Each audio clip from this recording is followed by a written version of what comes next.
ఏమైంది? ఏం చేస్తున్నారు? ఎలక ఎక్కడ? ఇదిగో ఇక్కడ ఎక్కడండి? ఇక్కడే ఇదిగో మంచం కింద అదిగో మంచం కింద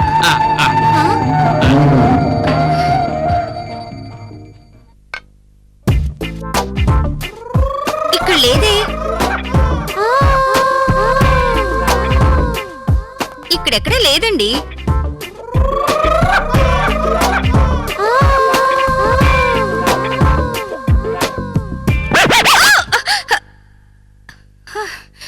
ఇదా ఎలుకను పట్టే రహస్యం? ఇప్పుడేనండి స్నానం చేశాను, ఇంకా పూజ కూడా పూర్తవ్వలేదు. మళ్ళీ స్నానం చేయి, మన నూతిలో చాలా నీళ్లున్నాయి కదా, ఎందుకలా కంగారు పడతావు? ఎక్కడి నుంచి మూసుకురా అక్కర్లేదు కదా.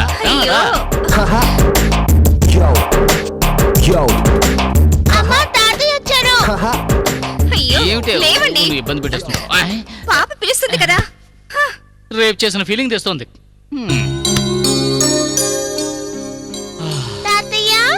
రా రా రా రా బాగా చదువుతున్నావా? బాగున్నావా? యాపిల్ తిను. బాగున్నారా నాన్న? బాగున్నావమ్మా. అల్లుడు ఎక్కడ? ఏమావయ్యా ఇంట్లో అందరూ బాగున్నారా? ఉన్నారు. అవును, చిన్నరాజు ఎలా ఉన్నాడు నాన్న? ఉన్నాడు. ఈ సమయంలో ఏ లోకంలో ఉన్నాడు?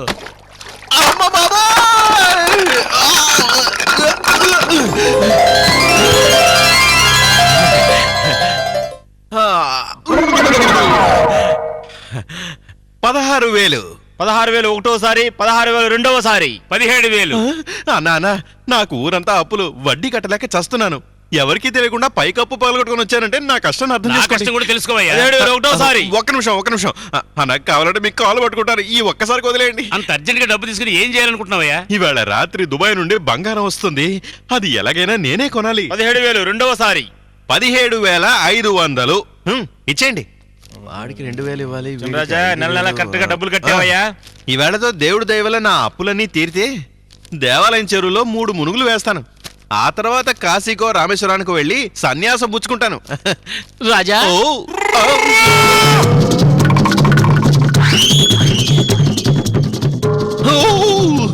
గట్టిగా మాట్లాడరా? అవును, విజయనగరంలో ఉన్నాను. అలాగే బావా. ఏ రాజా ఆగరా, పారిపోకు, ఆగు. ఆగను.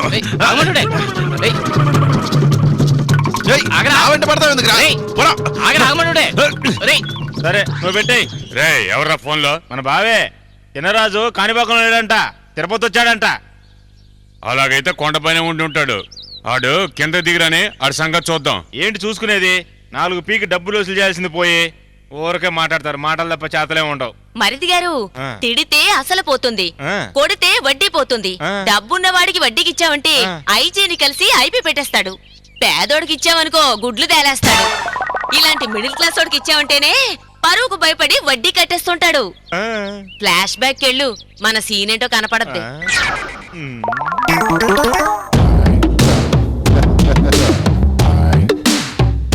ఏమా చేపలు కొను, ఏడు చూసుకుంటా వెళ్ళిపోతున్నా.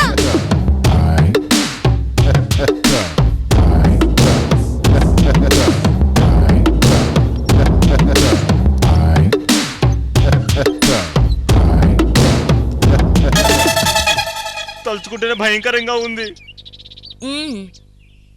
ఇప్పుడు 4 ఏసీ కార్లు, గ్రైనేడ్ కంపెనీ, ఒక స్ట్రీట్ మొత్తం మందే. ఇదంతా ఎలా వచ్చింది? మిడిల్ క్లాస్ వడ్డీ తీసుకొని. ఆ చంద్రాజు వస్తున్నాడు చూడు. చూస్తానన్నా. బాగా తినాలి, బాగా చదువుకోవాలి.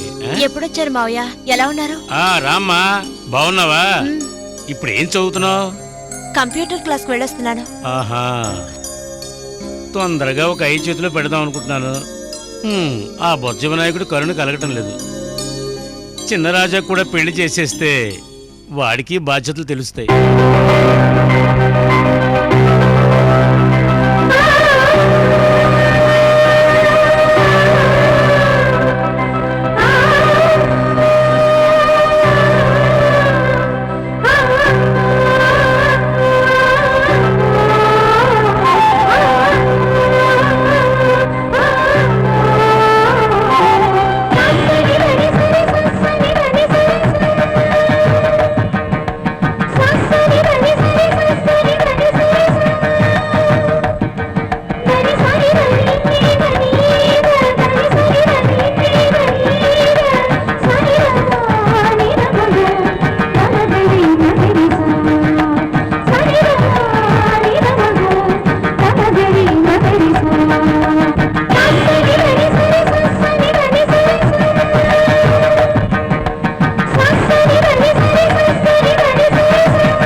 దీనికేం తక్కువ లేదు. ఇదిగోండి కాఫీ. చాలా ఆపండి. అవును, ఇవాళ మీకేమైంది? ఊదుకుంటూనే ఉన్నారు. ఓసే ఆండాలు, నీకు అసలు విషయమే తెలియదా? ఏంటి? ఇవాళ కాళహస్తి గుళ్ళో ఒక ఉత్సవం జరగబోతుంది. ఆ ఆహా. ఉత్సవంలో మోట కచేరీ మా ద్వారం పూడి వెదలసిందేనే. అక్కడ ఎరగాదేస్తాను చూడు. ఆహాహా. ఊదారులే. ఇల్లరిక వచ్చిన మీకు ఫోజుకేం తక్కువ లేదు. రేవతి చెప్పినట్టుగా చిన్నరాజు సంపాదించుకుంటే అందరూ పస్తుండాల్సిందే. ఏమిటే నీ ఇష్టం వచ్చినట్టు మాట్లాడుతున్నావు? ఊరికి అనవసరంగా మాట్లాడుకో. మిమ్మల్ని ప్రయోజనం లేదే. మా నెత్తిని అంత కట్టాడో చూడు మీ అన్న. వాణ్ణి అవును, చాలండి సంబడం. మీ మొహాలకు మేమే ఎక్కువ. కట్న కానుకలు లేకుండా మాకు కట్టబెట్టారు కదా. అదే మరి. పెళ్ళయి 10 సంవత్సరాలు అవుతుంది, ఇంకా కట్నాలు కావాలా మీకు? ఇప్పటి వరకు ఇచ్చింది చాలు. పని బాట లేక తేరగా తినడానికి మీకు సిగ్గేయడం లేదు. అసలు సిగ్గుంటే కదా. ఏంటే? ఏ లోటు లేకుండా మమ్మల్ని ఎదిరిస్తారా? ఏంటే? మనల్ని కచేరీకి బుక్ చేయడానికి వచ్చినట్టున్నారు. పెట్టరావయ్యా, ఏంటి సార్? ఈ నోటీస్ అక్కడ అంటించు. సరే sir. Sir sir sir sir ఒక్క నిమిషం ఒక్క నిమిషం ఏంటయ్యా? సార్, వదలవయ్యా. అరే, ఏంటయ్యా? నేను మీతో కాస్త సెపరేట్ గా మాట్లాడాలి. ఏం మాట్లాడతావు? నువ్వు అసలు నేను ఎందుకు మాట్లాడాలి? నేనే చిన్న రాజాను సార్. ఓ, నువ్వేనా కాణిపాకం చిన్నరాజువి? అవును సార్, నేనే ఆ అదృష్టవంతుడిని. సరే సరే, చెప్పదలుచుకుందో త్వరగా చెప్పు. సార్ ప్లీజ్ దయచేసి ఈ ఇంటిని జప్తీ చేయకండి. ఓ, ఇదే చెప్పదలుచుకున్నావా? నీ ఇల్లు జప్తు చేయడానికి రాలేదయ్యా. అయ్యో మీరు దేవుడు లాంటి వారు సార్. జప్తు చేయడానికి ముందు నోటీస్ అంటించడానికి వచ్చాం. సార్ ప్లీజ్ నా పరిస్థితిని అర్థం చేసుకోండి సార్. నా చెల్లాయి పెళ్లి చేయడం కోసం వడ్డీకి కొంచెం డబ్బు అప్పు తీసుకున్నాను సార్. ఆ వడ్డీకి వడ్డీ కలిసి చక్ర వడ్డీ అయ్యి ఈ ఇంటిని తాకట్టు పెట్టి అప్పు తీర్చాల్సిన పరిస్థితికి వచ్చాను సార్. ఇప్పుడు మీరు జప్తీ నోటీస్ ఇక్కడ అంటించారంటే మేమందరం ఆత్మహత్య చేసుకోవడం తప్ప వేరే దారి లేదు సార్. అయ్యో, ఇవన్నీ ఎందుకయ్యా నాకు చెప్తావు? ఇంకెవరికి చెప్పమంటారు సార్? కావాలంటే మీకు కాలు కాళ్ళ మీద పడకయ్యా. నా పని నేను చేసుకొని ఇవ్వు. ఏ, నోటీస్ అంటించవయ్యా. రా అంటించు. సార్ అంటించు.